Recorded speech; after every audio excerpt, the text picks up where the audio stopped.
Hello అండి. ఒక మంచి తెనాలి రామకృష్ణ కథను విందాం. ఒకసారి శ్రీకృష్ణదేవరాయలు తెనాలి రామకృష్ణుణ్ణి ఢిల్లీ పాదుషా వద్దకు వెళ్ళి రమ్మని అంటాడు. రాచకార్యం పైన ఒక ఉత్తరాన్ని ఢిల్లీ పాదుషాకు ఇచ్చి రమ్మని పంపిస్తాడు. రామకృష్ణుడు తన మిత్రుడైన సుభద్రుణ్ణి వెంట పెట్టుకుని విజయనగరం నుంచి ఢిల్లీకి ప్రయాణమవుతాడు.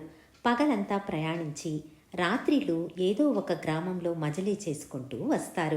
అలా ప్రయాణిస్తున్న వాళ్ళు ఒక సాయంకాలం ఒక గ్రామాన్ని చేరుకుంటారు.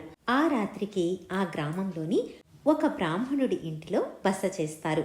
భోజనాలయ్యాక అలా మాట్లాడుకుంటూ ఉండగా మాటల మధ్యలో రామకృష్ణుడికి ఆ బ్రాహ్మణుడి ద్వారా ఆ ఊరి జమీందారు గురించి కొన్ని వింత విశేషాలు తెలుస్తాయి. ఆ జమీందారు పేరు దుష్టవర్మ. అతడికి 2-3 గ్రామాలు మాత్రమే ఉన్నాయి.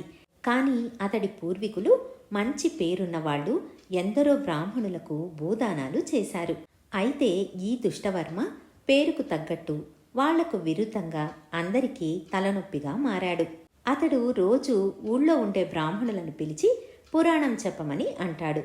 ఎవరైనా పురాణం చదివి అర్థం చెబితే అందరికీ తెలిసిన అర్థమే చెబుతున్నావు, అందులో విశేషం ఏముంది, ఏదైనా గూఢార్థం చెప్పు అని అడిగేవాడు.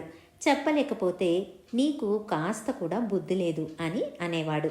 అతడి బాధపడలేక ఎవరైనా పురాణం చెప్పటానికి రానంటే వాళ్లను పొలాలు చేసుకోనివ్వక సరిగ్గా బతకనివ్వక నానా తిప్పలు పెడుతుంటాడు అని చెప్పాడు బ్రాహ్మణుడు. ఇదంతా విన్న రామకృష్ణుడు ఆ దుష్టవర్మ అంతు తేల్చాలని నిశ్చయించుకుంటాడు.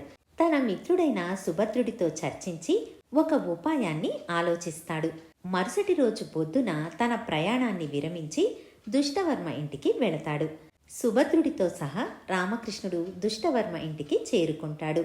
వీళ్లను చూసిన దుష్టవర్మ ఎవరు మీరు అని అడుగుతాడు.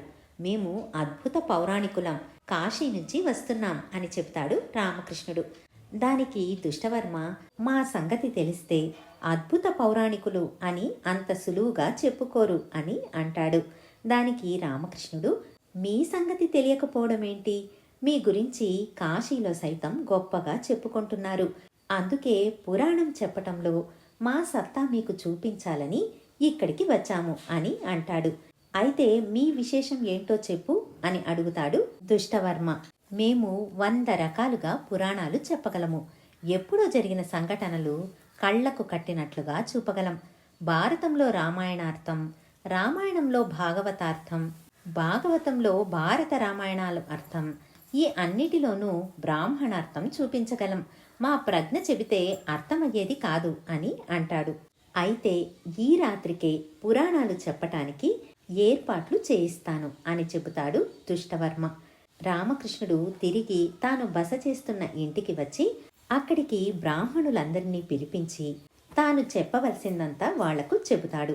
అటుపై సుభద్రుణ్ణి పిలుచుకుని దుష్టవర్మ ఇంటికి వెళతాడు. బ్రాహ్మణులందరూ చేతి కర్రలు తీసుకుని వాళ్ల వెనకే బయలుదేరుతారు. అక్కడ దుష్టవర్మ ప్రత్యేకంగా వేయించిన ఆసనాలపై రామకృష్ణుడు, సుభద్రుడు కూర్చుంటాడు. మిగిలిన బ్రాహ్మణులందరూ పురాణాన్ని వినడానికి కింద పరిచిన చాపలపై కూర్చుంటారు. రామకృష్ణుణ్ణి ఉద్దేశించి దుష్టవర్మ భారతంలోని యుద్ధ ఘట్టాలను పురాణంలో చెప్పమని అడుగుతాడు. సుభద్రుడు యుద్ధ ఘట్టంలో ఒక పద్యాన్ని చదువుతాడు. సంస్కృతంలో ఒక మాటకు ఎన్నో అర్థాలు ఉంటాయి. ఆ వంక పెట్టుకుని రామకృష్ణుడు రావణుడు పాండవులను యుద్ధ సహాయం అడిగాడని, కర్ణుడు రావణుణ్ణి కొట్టాడని అర్థం చెబుతాడు. గురుడు ప్రాయోపవేశం చేసి ఉన్నప్పుడు దుష్టద్యుమ్నుడు ఆయన జుట్టు పట్టుకుని నరికాడు అని ఉంటే బృహస్పతి వెంట్రుకలను దుష్టద్యుమ్నుడు కత్తరించాడని రామకృష్ణుడు అర్థం చెబుతాడు. హరి అన్న మాటకు కోతి అని అర్థం కూడా వస్తుంది.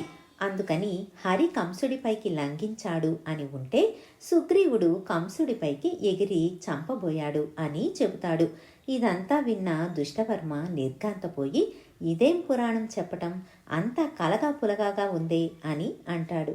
అవును, అదే భారతంలో రామాయణార్థం, రామాయణంలో భాగవతార్థం ముందే చెప్పాం కదా అని అంటాడు. పురాణ కథలు కళ్లకు కట్టినట్లు చెప్తామన్నారు, అది కూడా ఎలా ఉంటుందో చెప్పండి అని అంటాడు దుష్టవర్మ. చిత్తం అంటూ రామకృష్ణుడు లేచి కర్ణుడు రావణుణ్ణి ఇలా తన్నాడు అంటూ దుష్టవర్మను కుర్చీలో నుంచి ఒక తన్ను తన్ని, దుష్టద్యుమ్నుడు బృహస్పతి జుట్టు ఇలా కోశాడు అంటూ కత్తి తీసుకుని దుష్టవర్మ జుట్టు కోసేసి హనుమంతుడు సుశర్మ ఇంటిని ఇలా తగలబెట్టాడు అంటూ దుష్టవర్మ ఇంటిని కాస్త దీపంతో అంటించాడు. ఇది చూసిన దుష్టవర్మ కోపంతో రామకృష్ణుణ్ణి కొట్టబోయాడు. కానీ బ్రాహ్మణులందరూ చేతి కర్రలతో రామకృష్ణుడికి అడ్డుగా నిలిచారు. దుష్టవర్మ గ్రామంలోని ముఖ్యులందరినీ పిలిపించి అతడు చేసిన అఘాయిత్యాలను వారికి తెలిపి విచారించి కఠినంగా శిక్షించమని చెబుతాడు. దానికి రామకృష్ణుడు, ఆయన కోరకుండా నేనేమీ చెయ్యలేదే, కావలిస్తే ఇక్కడ ఉన్న బ్రాహ్మణులందరినీ అడగండి. నన్ను విచారించడానికి ఇక్కడ ఎవరికీ అధికారం లేదు.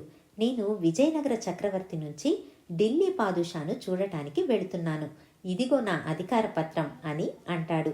అందరూ అది చూసి నిర్ఘాంతపోయి వెనక్కు వెళ్ళిపోతారు. ఆ గ్రామంలో ఉండే బ్రాహ్మణులు మాత్రం తెనాలి రామకృష్ణుణ్ణి ఎంతో మెచ్చుకొని, ఈ దుర్మార్గుడింకా పురాణం మాట ఎత్తడు, మా ప్రాణాలను కాపాడారు అని అంటారు.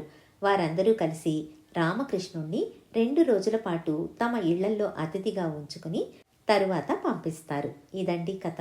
మళ్ళీ మరొక మంచి కథతో మీ ముందుంటాను. ధన్యవాదాలు.